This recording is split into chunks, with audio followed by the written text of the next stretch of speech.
Bueno chicos, buenas tardes, ¿cómo están? Bueno, hoy vamos a empezar ya con los temas de la clase 3.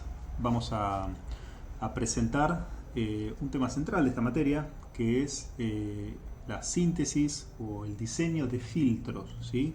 Y en concreto vamos a ver hoy la introducción a la teoría, a lo que llamamos teoría moderna de filtrado. No significa que sea una teoría desarrollada en los últimos años, simplemente de que de todas las que vamos a ver en esta materia, es la más nueva, ¿sí? Es la más moderna de todas, ¿sí? Para comenzar con este tema, ¿sí? Vamos a recordar un poquito de lo que ya venimos viendo en estas últimas clases, y un poco también de ASIS, ¿sí? Ya lo traen. Ustedes consideraban un filtro lineal, como, tal vez como lo consideran en ASIS, o como ya lo empezamos a considerar acá, alguna función transferencia, ¿sí? Donde tendríamos una entrada, una salida, en vez de llamarlo y x, nosotros ya saben que lo llamamos b2 o i2 o b1 e i1, cualquiera de esas combinaciones da como resultado una función transferencia, dado que justamente esto que va a ser una red circuital va a tener una variable medida en un puerto y otra variable de entrada medida en otro puerto diferente, ¿sí? Por tanto, por ejemplo, la que venimos trabajando usualmente, b2 sobre b1, una transferencia de tensiones, ¿sí? Va a definir una transferencia, ¿sí? Una función transferencia definida de esta forma, como vinimos viendo hasta ahora, B2 sobre B1. ¿Correcto? Después nosotros particularizamos sobre transferencias que involucraban a polinomios cuadráticos, ¿sí? Pero eso ya es otro asunto. Ahora nos vamos a centrar en que esta transferencia sirva para filtrar.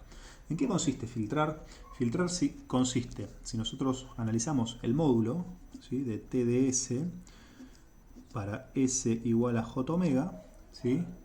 En función de omega, como lo venimos haciendo de la forma usual, filtrar significa, básicamente, si comenzamos con un esquema que perfectamente podría ser un pasabajo, en permitir el paso, ¿sí? Es decir, que permite el paso, ¿sí? Hasta cierto punto, en este caso lo vamos a definir 1. Ustedes que ya tienen los conceptos de normalización saben que esto después puede ser una frecuencia arbitraria, pero en principio nosotros definimos este límite de lo que vamos a llamar hasta dónde queremos que nuestro filtro permita el paso, ¿sí? Hasta qué frecuencia queremos que permita el paso, vamos a definirlo como 1, ¿sí? Pulsación angular unitaria o normalizada, y a partir de qué frecuencia, es decir, que esto sea 1 también implica que acá valga 1, es decir, que permita absolutamente, es decir, que la transferencia, el módulo de la transferencia valga 1, es decir, que no altere de ninguna manera todas las componentes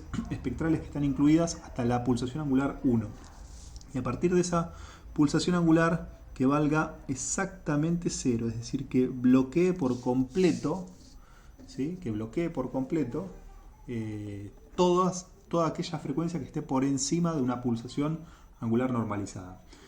Este sistema, ¿sí? Como ustedes ya saben, si nosotros lo definiéramos de esta manera, sería un filtro pasabajo y aparte sería un filtro ideal. ¿Por qué? Porque este comportamiento, ¿sí? Sería lo mejor que podría hacer cualquier sistema que se precie de ser un filtro pasabajo.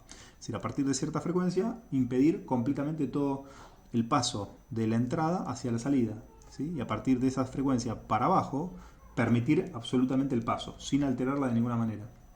El sin alterarla, por el momento vamos a matizarle, vamos a decir que sin alterarla en módulo. Después vamos a ampliar un poquito esa discusión de qué significa sin alterarla. Pero por el momento aceptemos que sin alterarla en módulo es sin alterarla, ¿sí? Bien. Entonces, como ustedes ya saben de los cursos de señales de sistema, esto es imposible, ¿sí? ¿Por qué esto es imposible? Porque esta transición de pasar de un valor a otro en un intervalo tan chico como yo quiera es imposible. Porque si fuese posible, ¿sí? Si fuese posible, tendríamos que ver cuál es la transformada de Fourier de algo que tenga esta respuesta en frecuencia, ¿sí? Si algo que tenga un módulo de esta forma implica, como ustedes ya saben, tener implica en el tiempo, en el dominio transformado, implica tener una sumatoria, ¿sí? Una sumatoria, es decir, si ustedes recuerdan cuál es la transformada de Fourier de una caja, básicamente, que es lo que es esto, de una cajita, recordarán que es una función que en su envolvente, en el módulo de su envolvente, describe un comportamiento sinc, es decir, seno de x sobre x. Y esa función sinc tiene un soporte infinito. Que tenga un soporte infinito significa que para poder encontrar una transformada de Fourier de esta forma, ¿sí? Necesito sí o sí infinitas componentes. Eso significa que de esas infinitas componentes, si nosotros truncamos en un número finito, lo que vamos a tener como resultado es algo que se aproxime, pero que no sea exactamente esto.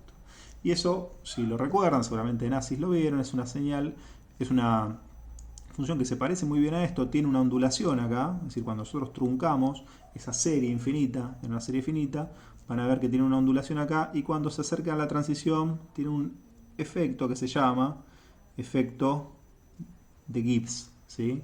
Que justamente es una especie de lo que se llama un ringing, ¿sí? O una especie de sobreamortiguación, ¿sí? Donde, si consideramos el módulo, obviamente, esto describe en la forma en que decrece su intensidad en módulo una sinc, un decaimiento propio de una exponencial decreciente, y la forma en que eso decae sigue la forma de una sinc, es una función seno de x sobre x.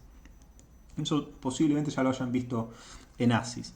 Bueno, esto básicamente sucede por considerar justamente una cantidad finita de componentes, que es lo que pasa habitualmente. Ustedes no tienen un ancho de banda infinito, solamente tienen un ancho de banda restringido. Por lo tanto, nunca jamás van a poder lograr una transición de este estilo. Es decir que, en definitiva, se tendrían que conformar con algo que relaje esas restricciones. ¿Cómo podríamos relajar estas restricciones de una transición en un rango de frecuencias nulo? Bueno, justamente primero permitiendo una transición, ¿sí? Un rango de transición. Y ese rango de transición es lo que vamos a definir como primer aspecto. Es decir, si esto lo volvemos a considerar nuestra pulsación angular, y esto volvemos a considerar nuestro módulo de T de J omega, ¿sí? Lo primero que vamos a encontrar acá es que vamos a tener un valor unitario, ¿sí? Un valor unitario hasta una frecuencia de referencia, una frecuencia de normalización, y a partir de ese valor unitario vamos a tener que establecer una región de transición, ¿sí? Es decir, esta zona de acá va a ser una transición. Esa transición va a ser la transición entre dos bandas, en lo que consideramos la banda de paso y la banda de detención o stop, por su palabra en inglés, que es un poco más práctica, ¿sí? Y desde luego no vamos a poder aceptar que tenga toda la atenuación que nosotros hubiéramos querido, como por ejemplo que sea cero, sino que vamos a tener que conformarnos con que o se acerque a cero asintóticamente o se aproxima a cero en un rango de frecuencias, pero que no sea exactamente cero en toda la banda, ¿sí? Por lo tanto, lo que vamos a definir son áreas. Lo mismo va a pasar en la banda de paso. No vamos a poder conformarnos con que, ¿cómo se dice? Con que sea exactamente igual a 1. Vamos a necesariamente aceptar que en esa banda de paso va a estar confinada en una región, ¿sí? Que va a ser 1 más menos algo, más menos una tolerancia, que ya lo vamos a ver más adelante, vamos a volver sobre este tema más adelante. Entonces, toda esta región que estoy coloreando en rojo sería la zona permitida donde cualquier función que esté localizada ahí dentro va a satisfacer lo que nosotros entendemos como filtro, ¿sí? Va a ser un filtro realizable. ¿Por qué realizable? Y bueno, porque ya sabemos que lo que llamamos el brick wall, el ladrillo de una pared, es decir, dado que esto podemos pensarlo, esta cajita de acá podemos pensarla como un ladrillo, es irrealizable, ¿sí? Esto sería ya realizable. Cualquier función que pase por esta zona de acá adentro va a ser absolutamente realizable. Y esto que estamos haciendo acá nosotros lo vamos a llamar plantilla, ¿sí? ¿Por qué plantilla? Bueno, porque estamos de alguna forma definiendo zonas posibles para que satisfagan un diseño, ¿sí? ¿Cómo delimitamos esas zonas? Bueno, lo vamos a delimitar de la siguiente manera. En este caso yo arbitrariamente puse que esto es 1, lo cual es absolutamente posible. Pero de forma genérica vamos a decir que esto es la omega, ¿sí? La pulsación de P de paso, de la banda de paso. Esta es la pulsación S por la banda stop, ¿sí? Esto que tenemos acá, ¿sí? Lo vamos a considerar, todavía no le voy a poner nombre a esto porque hace falta que cambiemos el significado de de transferencia. Es decir, dado que justamente acá la tarea de un filtro va a ser detener, ¿sí? fuera de una banda, fuera de una región de paso, detener, ¿sí? un grupo de señales, lo que vamos a definir de forma absolutamente arbitraria, pero que nos va a permitir cierta comodidad, es definir esta misma plantilla, pero en términos de la atenuación, que vendría a ser lo recíproco de la transferencia. Es decir, vamos a definir alfa de omega, ¿sí? o de j omega, ¿sí?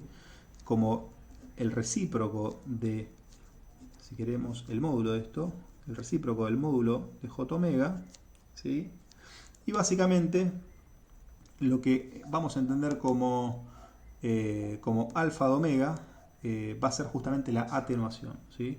Alfa es atenuación. Es decir, si esta es la forma en que se transfería, ¿sí? que se transfería B1 a B2, ¿sí? Alfa ahora va a ser la forma en que de alguna forma no se transfiere, es decir, es el recíproco en definitiva. Pero van a ver que para el diseño de filtros lo vamos a usar habitualmente, nos vamos a referir mayormente a alfa más que a la forma en que se transfiere y van a ver que nos vamos a acostumbrar a ello. No quiere decir que perdamos de vista la transferencia, pero sí que al menos para el diseño nos vamos a centrar un poquito más en alfa que en t, ¿sí? Por lo tanto, dado que si t se mide en dB, ¿sí? Si t de j omega va a estar expresado en dB, ¿sí? Y esto va a ser el 20 logaritmo del módulo de t de j omega, ¿sí? Nosotros cuando alfa lo queremos expresar en dB, van a ver que alfa, ¿sí?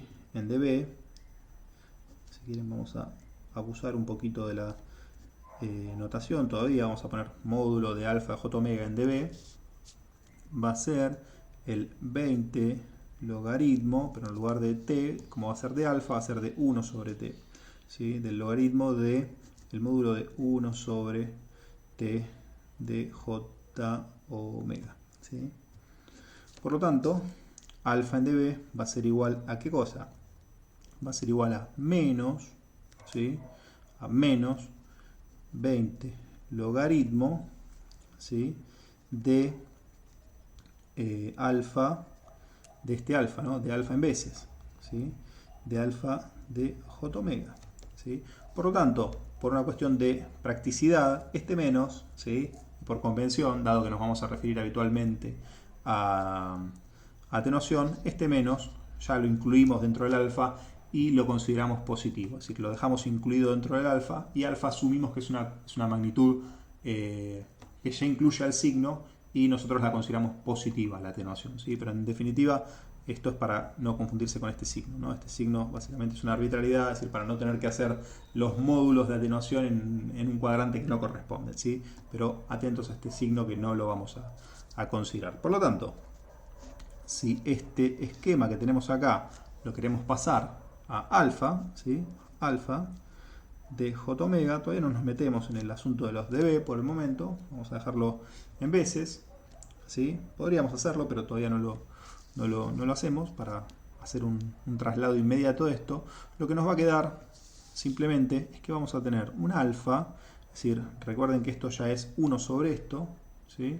Por lo tanto, lo que vamos a tener acá es, o mejor dicho, sí, vamos a hacerlo en dB, mejor vamos a hacerlo en dB para que vean la diferencia. Dado que esto va a ser 1, si no, lo que nos quedaría es esto en el mismo lugar, nada más que esto sería para arriba, por la cuestión de hacer el recíproco, ¿no? 1 sobre algo muy chiquito. Por lo tanto, si lo ponemos en dB, este 1 pasa a ser 0.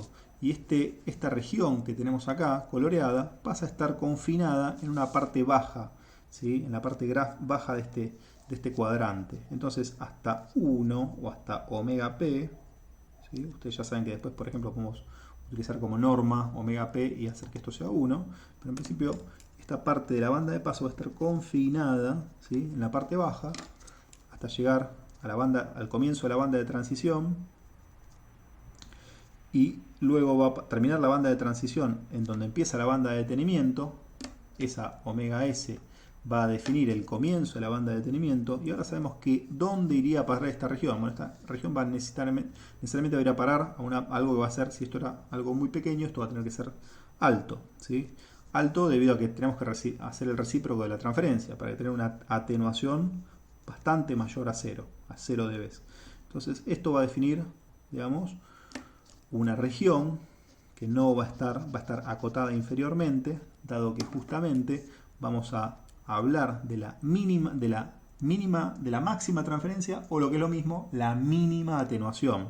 Y esta mínima atenuación se la conoce como con la coordenada atenuación mínima, ¿sí? Y a esta, que vendría a ser la atenuación máxima permitida en la banda de paso, la vamos a conocer como la alfa máximo, es decir, la máxima atenuación permitida en la banda de paso. Es decir, que alfa máximo y omega p delimitan esta esquina, que es fundamental para el entendimiento de la plantilla. Luego, esta otra coordenada, delimitada por alfa mínimo, ¿sí? Alfa mínimo y omega s, ¿sí? Determinan esta región de acá, que va a ser la región de lo que serían las funciones de atenuación permitidas para cumplir con cierto diseño de esta plantilla. Y todo lo que está acá en el medio, en la transición, ¿sí? Todo lo que está en la transición, va a ser un lugar absolutamente posible. Es decir, pase por donde pase la función por acá, va a cumplir. En tanto y en cuanto no entre en estas zonas, que son las zonas no permitidas, ¿sí? Es decir, si quieren, estas zonas que están pintadas en negro son las zonas no permitidas, ¿sí? En tanto y en cuanto la función de atenuación que nosotros propongamos no entre en esas zonas, el resto es absolutamente permitido, ¿sí? Y eso es un poco el objetivo de esta parte de la materia. Entender una plantilla de diseño, ¿sí? Como una zona que tiene partes que no están permitidas y otras partes que sí están permitidas, ¿ok? Entonces, de esta manera definimos el concepto de plantilla, ¿sí? De plantilla de un filtro o de una función de atenuación. Bueno, esto estaría fenómeno si hablamos de cómo vendría a ser la forma que esperamos de un filtro ideal, ¿sí? Que justamente esperamos que se parezca lo más posible a esta respuesta ideal. Sabemos que no es realizable de ninguna manera. Sabemos que tenemos que relajar las condiciones de un filtro ideal, es decir, tenemos que relajar que el paso de la banda de paso a la banda de atenuación no puede ser inmediato, por lo tanto incluimos una zona de transición. Sabemos que la banda de paso tampoco puede ser exactamente igual a 1, es decir, relajamos también esa situación, es decir, no va a poder estar siempre clavada en 1, sino que vamos a tener que permitir una cierta tolerancia, ¿sí? Esa tolerancia la representamos como la máxima atenuación, la máxima ripple, a veces se lo llama, el máximo desplazamiento respecto a 1 que permitiríamos o distorsión de amplitud que permitiríamos en la banda de paso. Y por otro lado, el alfa mínimo representa la mínima atenuación posible que una función debe cumplir para que ese filtro se comporte de forma efectiva, ¿sí? Por lo tanto, eso determina esta otra esquina de la plantilla, ¿sí? La plantilla de diseño.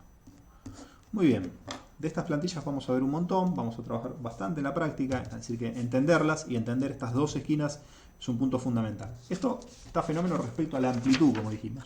Pero, ¿qué pasa respecto a otros aspectos de esa función transferencia? Nosotros hablamos del módulo de la transferencia, pero no dijimos nada de la fase, ¿sí? Es decir, ya hablamos del módulo de T de J omega, ¿sí? De alguna manera ya hablamos del módulo de T de J omega. ¿Okay? Ahora, ¿qué pasa con la fase de T de J omega? ¿Qué pasa con la fase de T de J omega? Bueno, la fase de T de J omega, ¿qué nos dice de un filtro? Es decir, si nosotros volvemos al esquemita de nuestro filtro, ¿sí? Con B2, B1 y nuestra TDS, ¿qué esperaríamos nosotros de un filtro respecto a la fase? ¿Sí? Lo ideal, ¿sí? Sería que justamente la fase, en función de la frecuencia, esto es una linda pregunta para hacérselas a ustedes en clase, pero la fase, y esto un poco viene a reforzar lo que hablamos en la clase del lunes, ¿sí? Que hubo ahí un error de mi parte en el que yo hice una fase que tenía una pendiente positiva. Ahora vamos a ver respecto a eso, que eso es un error que espero que ustedes no cometan, ¿sí? Que ya lo cometí yo para que ustedes no lo cometan y para hacer hincapié en eso. Miren lo siguiente, nosotros lo que esperaríamos de una fase es que sea, si fuese absolutamente nula, sería perfecto. Es decir, vendría a ser el caso del brick wall. ¿Qué significa una fase nula? Una fase nula sería que nuestro sistema TDS, ¿sí? Nuestro TDS tendría el módulo que ya vimos, o nuestro TDS para S igual a J omega, ¿no? Tendría el módulo de J omega, ¿sí? Y nuestra fase, nuestra E a la J fase de T, ¿sí? Esta T de J omega también sería nula para todas las frecuencias. Y esto implicaría que este término desaparezca. Es decir, que simplemente nuestro TDS, nuestro T de J omega, ¿sí? Solamente esté representado por el módulo. Eso sería genial. Nos preocuparíamos del módulo, hablaríamos del brick wall y punto. Ahora, si esto es una función de J omega como las que ya vimos hasta ahora, bueno, eso ya no lo podemos hacer. Ya tenemos que prestar atención a la fase porque la fase también podría distorsionar, sobre todo cuando estamos hablando de un filtro. ¿Por qué cuando hablamos de un filtro? Porque esa distorsión no solamente puede ser de amplitud, como por ejemplo cuando tenemos un corrimiento respecto al valor unitario que esperamos en la banda de paso. Si en la banda de paso esperamos que tenga un 0 dB o un 1 plano, eso estaría fenómeno. Cuando no lo tenemos y por ejemplo tenemos un ripple, aceptamos que ahí tengamos una distorsión. Es decir, que algunas frecuencias las amplifica más y a otras las amplifica menos. En consecuencia tenemos una ondulación o ripple en la transferencia. Ahora, la fase es un poquito más críptica, ¿sí? Es un poco más críptica, no es tan fácil de ver como la transferencia. ¿Por qué es un poco más críptica? Porque tenemos que, para entender la distorsión por fase, tenemos que hablar de algo que está relacionado a la fase pero que no es la fase. Y eso es la derivada de la fase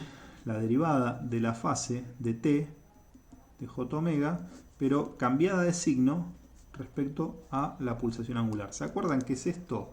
Si ustedes recuerdan qué es esto, esto lo pudieron haber llamado D de demora, de omega, ¿sí? O de delay, o también lo pudieron haber llamado tau de omega. Tau de omega es el retardo de grupo. ¿Qué es esa medición que tiene que ver con la pendiente de la fase? Recuerden, derivada, pendiente de la fase. Cambia de signo en este caso. Bueno, esto es básicamente la demora o retraso que hay entre una señal que entra a la entrada y otra señal que sale a la salida. En tiempo, ¿sí? En tiempo. Por lo tanto, si nosotros acá metemos un flanco, ¿sí? El tiempo en que sale demorado ese flanco, ¿sí? Acá fue el tiempo de entrada, esa demora que tenemos acá, esta demora en tiempo, ¿sí? Esa demora tiene que ver justamente con esta medición, con el retardo de grupo, ¿sí? ¿Qué vamos a querer nosotros para este tipo de demoras? Bueno, lo que vamos a querer es que justamente la función tau de j omega, si es una demora, necesariamente es una demora que va a ser como positiva, ¿sí? Demoras negativas implicarían que estos sistemas serían anticausales. Por lo tanto, si la demora necesariamente tiene que ser positiva por una cuestión de acción, consecuencia o de que obviamente esto es la variable independiente y esta es la dependiente, estas magnitudes de demora tienen que ser sí o sí enteramente positivas. Si esto va a ser enteramente positivo, una fase nula implicaría una demora nula. Una demora nula implicaría inmediatez. Si esto fuese inmediato, es decir, entra y sale en el mismo instante de tiempo, estamos hablando de un sistema realmente eso es bastante intuitivo, muy difícil de realizar. Por lo tanto, creo que no vamos a poder aspirar, es como el brick wall, no vamos a poder aspirar a algo que sea así de inmediato. Vamos a tener que relajar un poquito. Y vamos a tener que aceptar que este sistema va a introducir una demora pequeña, tan pequeña como pueda ser posible, pero una demora al fin. Por tanto, si esa demora tiene que ser mayor a 0, ¿sí? Lo mejor que podría pasar es que esa demora fuese constante a lo largo de todas las frecuencias. Si esa demora es constante a lo largo de todas las frecuencias, es decir, si nosotros fuésemos capaces de integrar esta demora para poder llegar a la fase, nos daríamos cuenta que integrando una constante obtendríamos una rampa. Ahora, si la integramos y la cambiamos de signo, esa rampa necesariamente tiene que tener una pendiente negativa, ¿sí? tan pequeña como sea, pero negativa, ¿sí? Tan pequeña como sea, pero negativa. Y acá lo ato un poquito con la discusión del otro día, de las consultas en clase. ¿Se acuerdan que yo empecé siendo una sigmoide positiva porque teníamos que ver justamente si iba para arriba o para abajo? Bueno, una buena ayuda es acordarse de esto. Un sistema causal nunca va a tener una fase con pendiente positiva, ¿ok? Por lo tanto, eso los puede ayudar a desambiguar una respuesta de fase. Ante la duda, hagan una respuesta negativa y seguramente van a estar correctos. Una respuesta positiva es una muy mala respuesta, como yo me equivoqué el otro día. Así que denle para abajo siempre. En ese caso, en mi caso fue por omisión, porque metí la pata con el análisis que estaba haciendo y me olvidé de un pi. Pero para no olvidarse de un pi, tengan el concepto. La pendiente nunca va a poder ser positiva. Por lo tanto, pendientes negativas siempre. ¿Para qué? Para que tengamos demoras positivas. ¿Ok? Entonces, con lo que me voy a tener que conformar es con una pendiente lo más lineal posible y de pendiente negativa para que tengamos una demora positiva. Pero como sabemos que eso en lo real no lo vamos a poder, esta constante que tenemos acá la vamos a tener que también relajar, ¿sí? La vamos a relajar, ¿sí? Y vamos a pasar de tener una constante a tener un intervalo, ¿sí? Posible, ¿sí? Tal vez hasta una frecuencia de referencia unitaria, ¿sí? Tal vez esta unitaria podría ser la banda de paso, ¿sí? Como ya vimos hasta ahora. Y en la banda de paso vamos a tener que relajar y aceptar un intervalo de demoras, y fuera de la banda de pasos no me importa. ¿Por qué? Porque se supone que lo único que yo no quiero distorsionar es lo que pasa. Lo que no pasa me da igual que se distorsione o que no se distorsione, pero lo que pasa que lo distorsione lo menos posible. Distorsiones de fase es un tema que vamos a ver más adelante, ¿sí? Lo dejamos por el momento, pero lo que esperamos acá es que no haya ondulaciones en esta señal, o que haya las menos posibles. Pero este tema lo retomamos más adelante. ¿Qué va a dar como resultado esto? Bueno, que en la banda de paso, aceptemos que esta pendiente también va a tener un intervalo, ¿sí? Va a tener un intervalo que va a tener posiblemente esa forma, ¿sí? De B corta. ¿Sí? Y en este lugar van a estar las posibles funciones de fase, ¿sí? Las posibles funciones de fase, ¿ok? Es decir, una región aceptada de este tipo en demora implica una región de este tipo en fases, ¿sí? Por lo tanto, estos son un poquito los condicionamientos a los que vamos a someter a nuestros sistemas de filtrado, ¿sí? Es decir, a tener una respuesta en módulo lo más parecida al brick wall y una respuesta en fase lo más parecido, ¿sí? Lo más parecido a una demora nula, un filtro de fase 0, ¿ok?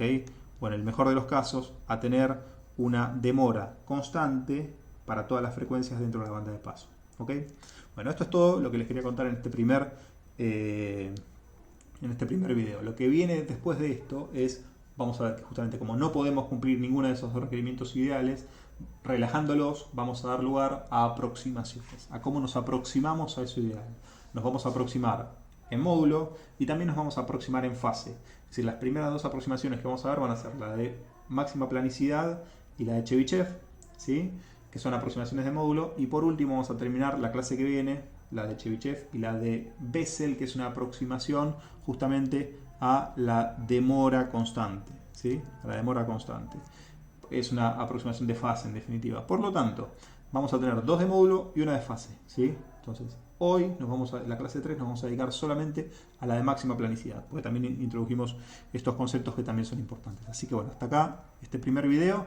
Vamos ahora a seguir con tema de máxima planicidad. Bueno, hasta luego, chicos.